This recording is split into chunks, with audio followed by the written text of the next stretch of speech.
Thank you. Adam Kruger, bring you into the conversation. Yep. For many years, you were forecasting this very area. Sure. What makes it so challenging? Yeah, I mean, people know I came here from Houston. Before that, it was 14 years I was in the Austin, San Antonio area forecasting in the Hill Country. I've been through deadly flood events in that area.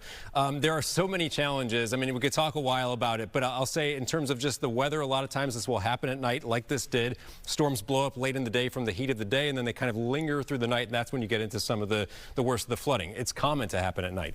And then that, becomes difficult for the messaging. And usually the messaging is broad at first, and it kind of has to be, and then it gets more specific once you get into the scenario where you've got a lot of water coming down a specific river, but it happens very fast, right? So it's, you get maybe an hour or two heads up before it gets into that kind of situation. And then the way that the messaging is received from people. I mean, it is so common in that area to get flash flood warnings. And you kind of heard Governor Abbott there talk about, how are we to know that a flash flood warning means it's going to be a 30-foot rise? I mean, a lot of times a flash flood warning in those areas is more of an inconvenience than anything, and you kind of still go about your day somewhat. So it's just, it's so complex. There's so many layers to it.